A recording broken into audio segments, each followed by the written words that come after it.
Welcome to the Social Housing Podcast from Voicescape, the only podcast dedicated to helping social landlords build sustainable tenancies. During this series of podcasts, we'll be speaking to leaders from the social housing sector and beyond, hopefully challenging the status quo a little bit, and also stimulating discussion around how technology can be better utilised to help build sustainable tenancies. I'm your host, John Doyle, the Chief Exec and founder of Voicescape.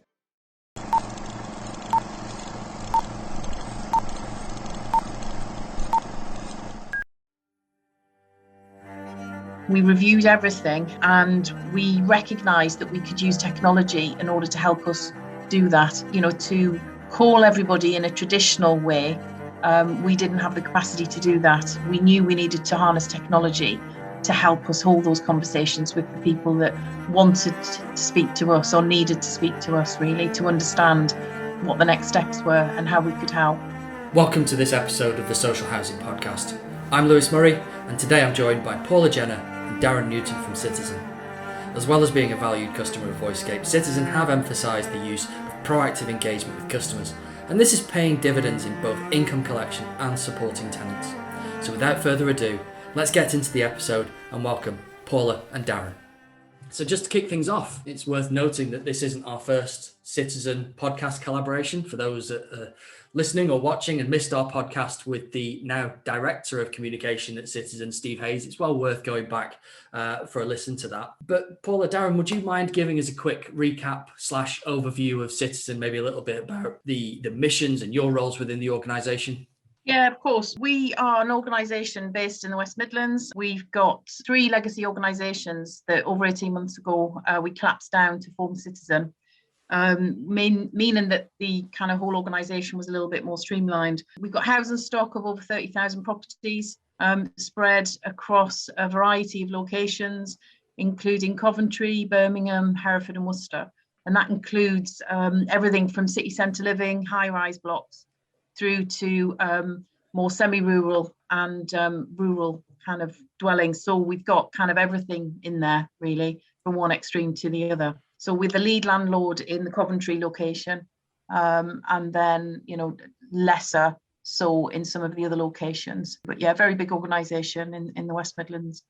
Could you tell us a little bit more about yourself and your role within the organisation, Paul? Yeah, so I kind of arrived at Citizen, been there over 2 years now, kind of got a background in civil service, local authority, and certainly housing within the last kind of 10 to 12 years, particularly in income management. So at the point I arrived, it really was about bringing 3 organisations through into one, having one core vision and one clear plan of what we were trying to achieve. So there was a number of areas to kind of unpick, really, and take a fresh look at to try and improve our performance.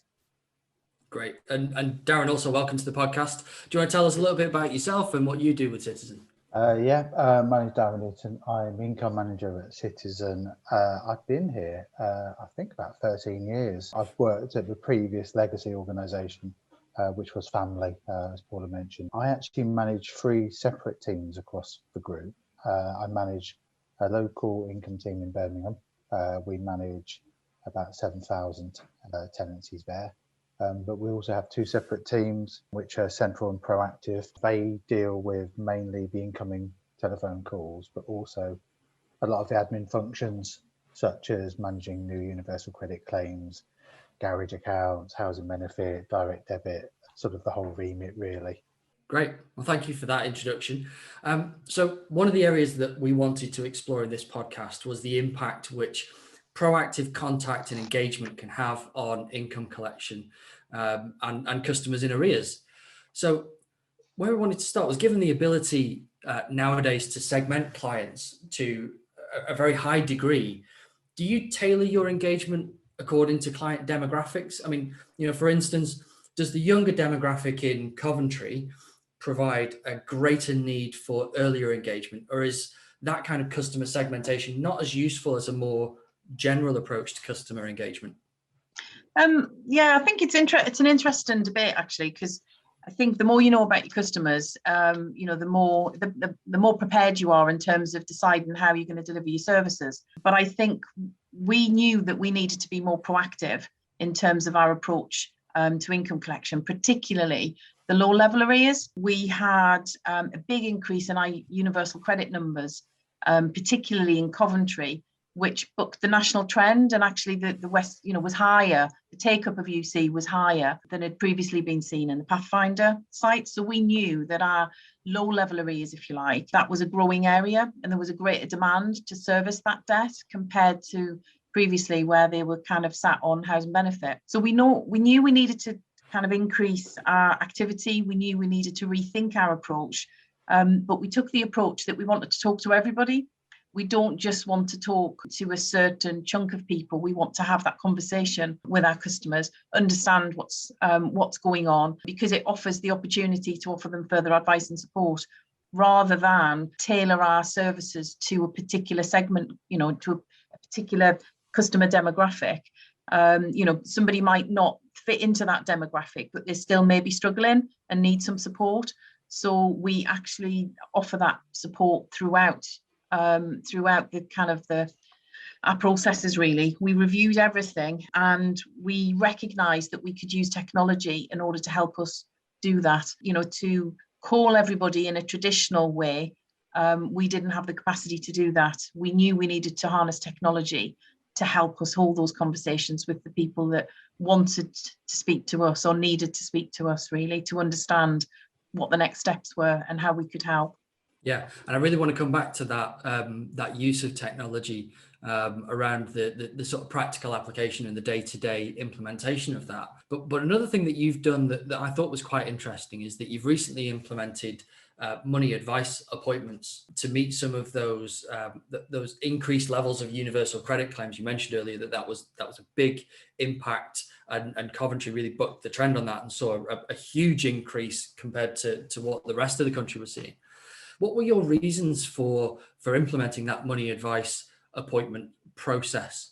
I think it's fair to say that we looked at the high numbers of universal credit claims that we were getting through, and we took a view that we wanted to make contact with those people as early as we possibly could. So we offered support within 24 hours of us being notified through the DWP Universal Credit Portal. We again used technology to kind of help us make contact with those individuals.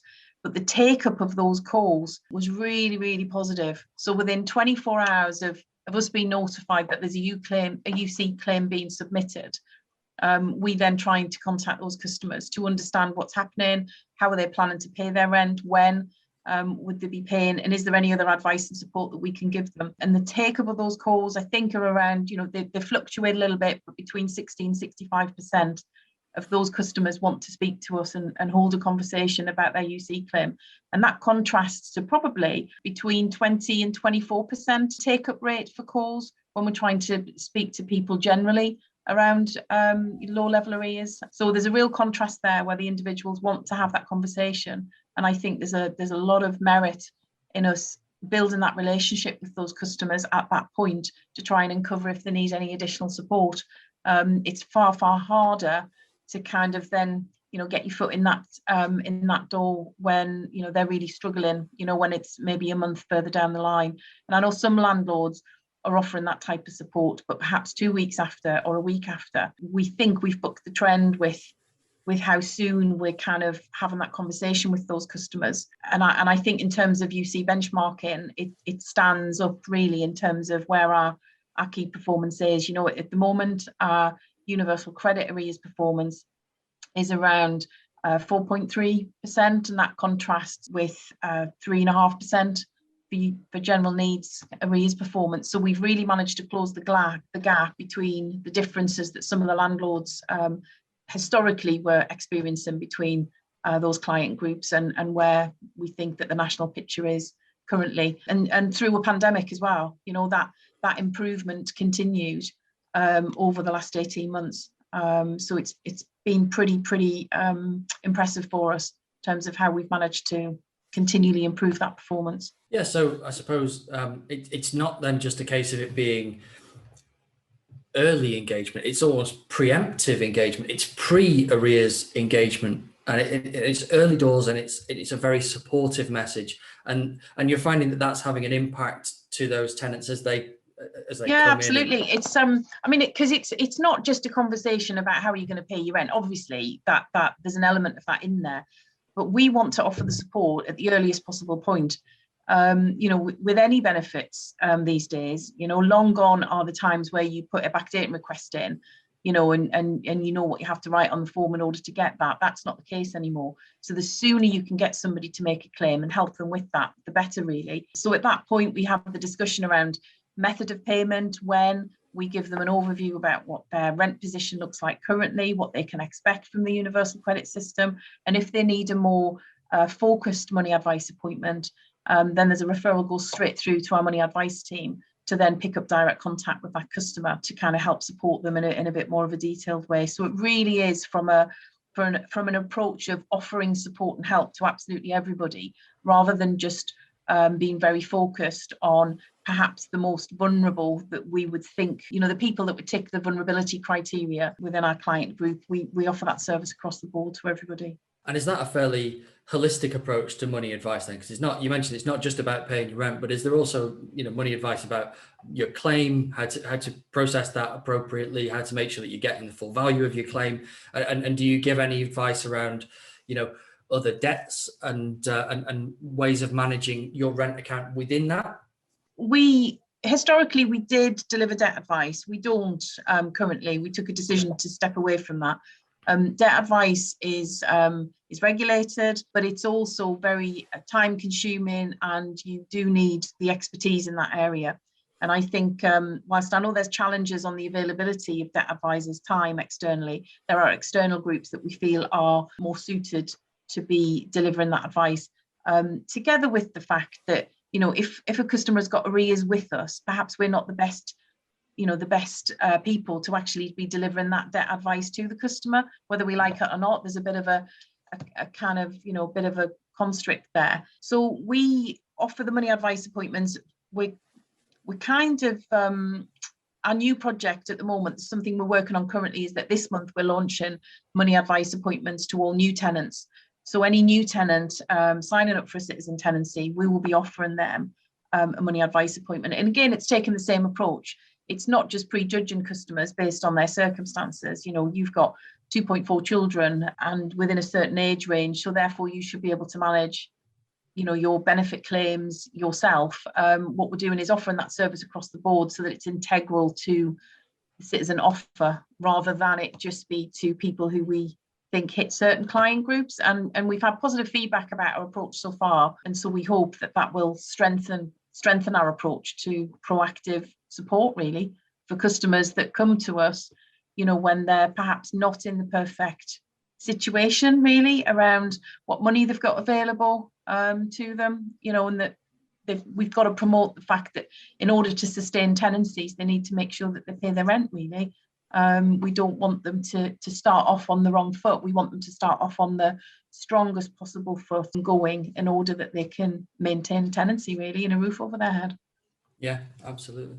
Now, looking at some of the changes that were implemented to facilitate those kinds of engagements with customers, you mentioned earlier that you introduced technology to support your income collection process. What has been your approach to some of the low level arrears that I think, Darren, you mentioned earlier have been, part of your remit for the past, well, I don't want to say all 13 years, but certainly the recent history. Yeah, definitely the last few years. Yeah, one of the key actions that we did, which was to introduce VoiceScape, which came in with us in December 2019. And initially that was to look at lower level debt. I think, like a lot of organisations, we followed a certain path or process, and it was letter one, letter two, blah, blah, blah. And we felt that was an area we really needed to improve on and really push for much more personal and proactive contact. So we introduced it December 19. We basically upload accounts into the system via our own automated arrears process. So we're actually almost in control of the cases that we put in and the parameters that we use. We aim to contact each of the customers at least twice in that week. Obviously, if they contact us back and we have the conversation, then we obviously don't need to speak to them again in that week. What's good for us as well is that if we are unable to actually speak to them at that point, we're able to send a text message or a voicemail, which not only sort of, Paul mentioned that it's very supportive, but it's also around moving customers towards self-serve as well. So in our messages, it's not heavy-handed. It's very much around, we're here to help you, please contact us. But also, if you want to pay your rent, you can do it this way, or you can go online. And obviously, Citizen as a whole offers a lot of other services through its online portal. So it's an opportunity to reduce arrears, increase collection, but also move, as I say, to self-serve. We actually make around 1,400 phone calls each week, actually contact 1,400 customers in that week.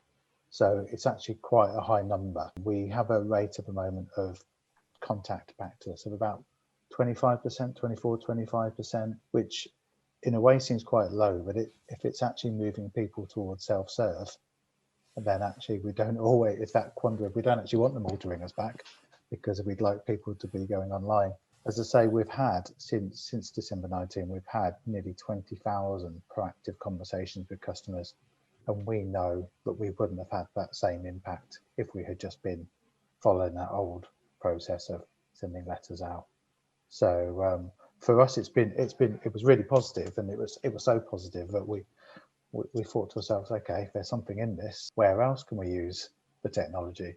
So we've added it in. We had separate lines basically for different parts of the income process. So, for example, again, Paul had mentioned universal credit. Every time a customer makes a claim and we get the request to verify on the portal, DWP portal, we actually make a proactive call to them, the customer the following day. And again, as was mentioned earlier on, it's that supportive call. It's going through the claim, making sure we do everything so it gets processed quickly, but also agree with a payment plan moving forward, pushing sort of payment sort of through direct debit where we can. Sorry, Lewis. No, I was going to ask. You've implemented the VoiceScape technology that you mentioned there. Also, implementing more self-service technology through online channels and so on.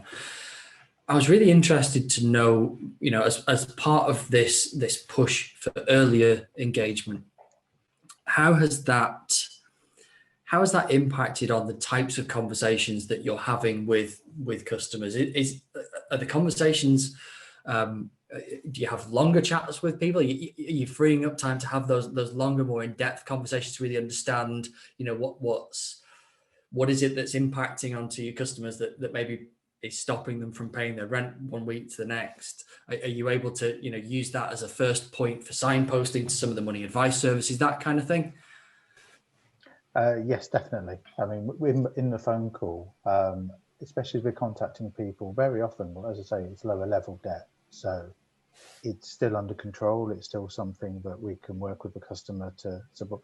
Sometimes it'll be a 2-minute conversation around making a payment and that's done. But very often it's about moving forward. And as I say, we're a big organisation. There's a lot of services that we offer, and it's having that conversation to identify what that individual person's needs are.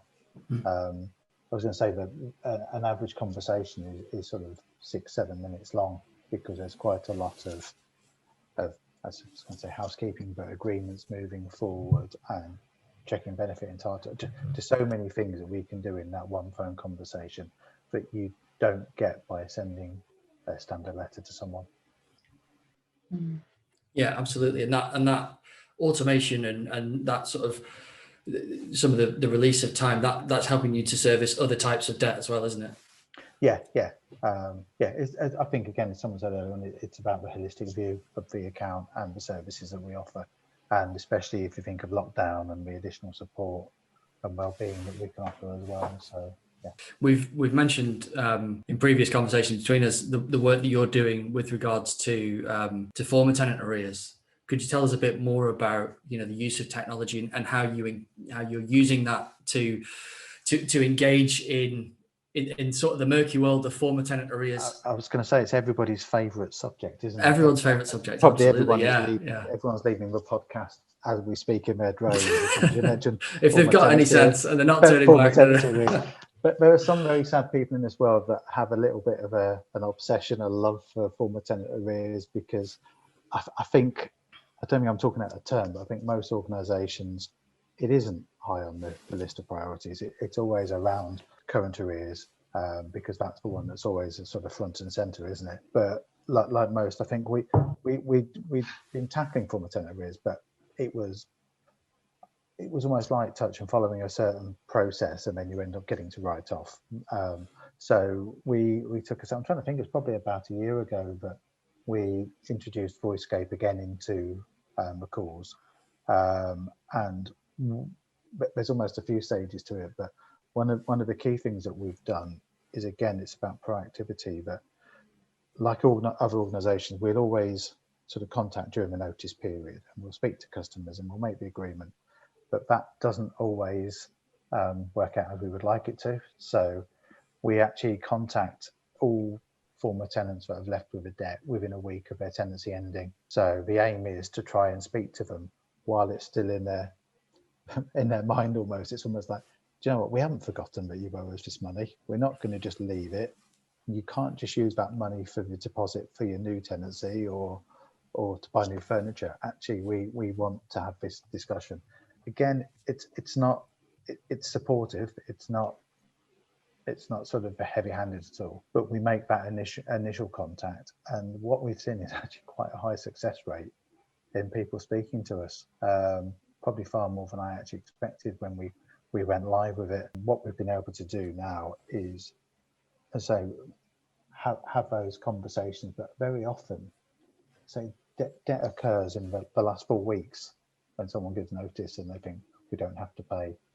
So very often we've noticed that customers actually are able to clear the debt straight away, and at worst we have an agreement with them to clear as quick as they can. What we did, we looked at HQN template for a self-assessment, and we identified that there were quite a few areas and good practice that actually we could adopt quite quickly, which we did. And as I say, bringing VoiceScape in for the early calls was great, but we've also used it to contact customers that have had a debt for 5 or 6 years. And again, the success rate on those calls has been really good. I'm not sure if we should start mentioning the numbers, but we've sort of collected sort of over 700 grand of former tenancy debt in the last year. So a lot of that is, is through use of VoiceScape, using email addresses. Who knew? Email addresses have been great for us, because a lot of people don't change their email addresses very often. So we've really utilised that as well. So yeah, it's been really positive for us. It's interesting. I've never really considered email addresses, but you're absolutely right. I've been trying to change my email address for ages, and I can't bring myself to let go, because I use it for everything. So yeah, that's a really, really insightful bit of knowledge there. I like that. So you've done a lot of work around housekeeping to service long-standing former tenant arrears debt. Can you tell us a bit more about this? Yeah, I think lots of organisations have arrears, former tenant arrears, and it's always lower down the priority order compared to current arrears, because customers, in terms of priority of debt, their current rent rather is always higher up the priority tree. And certainly if you speak to debt advisors, that's what they would be advising too. So we're being more proactive with our former tenant arrears across the board, really. We've had a great amount of housekeeping to do around that, but we see being proactive, not just to people when the debt has occurred, but to stop it from happening in the first place. So for example, we're putting as much effort into contacting people as their tenancy comes to an end as we would a brand new tenancy in the first month. So customer hands their notice in for their tenancy. We want to contact them in the last 4 weeks of that tenancy. We want to understand when they're going to make the last payment, make sure they understand how much it is, so that we're putting as much emphasis on not letting the debt occur in the first place, and then you don't have the work there to chase it. Now, we don't know how that's going to play out. We don't know if that's going to help us hugely over the next 12 months, but it's certainly one of our most recent kind of introductions really for former tenant debt. You know, it's costly, isn't it, moving home? It's costly for everybody. So, you know, our emphasis really on it is about having a conversation with those customers, understanding where they're at and what challenges they've got, you know, and that might include advice on how to change their circumstances with their benefit claim for a new property, you know. So there's a lot involved in that, and it's just the mantra across the board of being proactive, helping customers maintain tenancies, and minimizing the risk of that debt, you know, being occurring in the first place, really is our big mantra with that. Great. So I think, you know, we sort of mentioned the kind of the murky world of former tenant arrears, and I think generally organisations tend to struggle with former tenant arrears.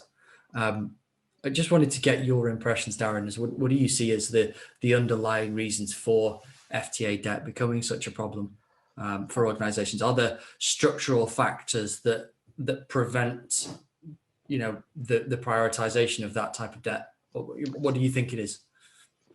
I think a lot of it is, I think, as I say, there's quite a lot of debt when we look at accounts where you've got someone who had a clear rent account for 5-6 years and there's not been an issue. But as soon as someone has a new set of shiny keys to go and move to a new property, is that somewhere someone is thinking, actually, I'm going to use that money that I would have paid for the new property, and the direct debit's cancelled, and then you end up with a lot of debt of sort of £300, £400, £500 that was never there before.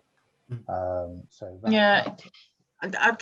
jump in there actually and add to what Darren's saying. I think it's priority of debt is the big thing. So, you know, your priority of debt repayment, you know, there's a priority order that, you know, any, you know, debt advice person would communicate to customer that they're working with.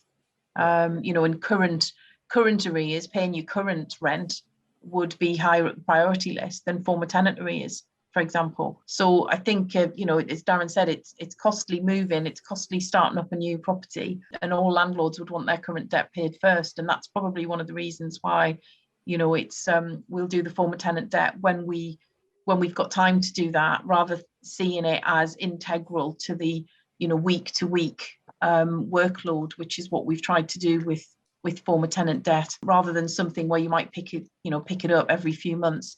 Actually, it's now part of our week, you know, day to day and week to week work profile. But it took some focus to get it to that point. But now we want to hang on to that. Yeah, I think when it comes to rent arrears, we know that resources are always stretched, and there's almost always a reason that you would do something else before you get to former tenancy debt, because, as I say, it's almost like our own hierarchy of debt internally. Whereas for us, it's been a real key area for improvement. Paul will tell you the amount of reporting that we do and monitoring of the actions that we do, so we don't lose focus on it. As I say, we've spent this time really getting, I think, to a good place. Now it's what we do next. So we're looking, hopefully in the next few weeks, of much more automation around the processes, and again linking into the telephone calls or the emails. But yeah, it's a start. We're by no means finished where we want to be. I think Paul would shoot me if I said that we were a finished article, because we're not. But where we've got to is something I think that we're very proud of. Yeah, Right. I think I'd add to that and say that we are really proud of what we've achieved over the last 18 months, particularly given it's been a pandemic. We took decisions to become more proactive with customers and have a more kind of a support approach to people. That, you know, kind of coincided with lockdown really, which heightened that even more. So we're really proud of what we've achieved, but there's still more for us to do really, as there is in every organisation. But the general principle of being proactive and helping somebody to not get into a position where they've got debt, for me, is our ongoing drive really, and the benefit of providing the support at the earliest possible point, rather than waiting for something to go wrong and then having to pick the pieces up where the cases are more complicated and the customer is in a more stressful situation and perhaps in a debt position that it might take them, some months or years to get themselves out to. We don't want them to get into that position. So yeah, it's, as Darren says, we've got more to do, but we're really proud of what we've achieved over the last 18 months.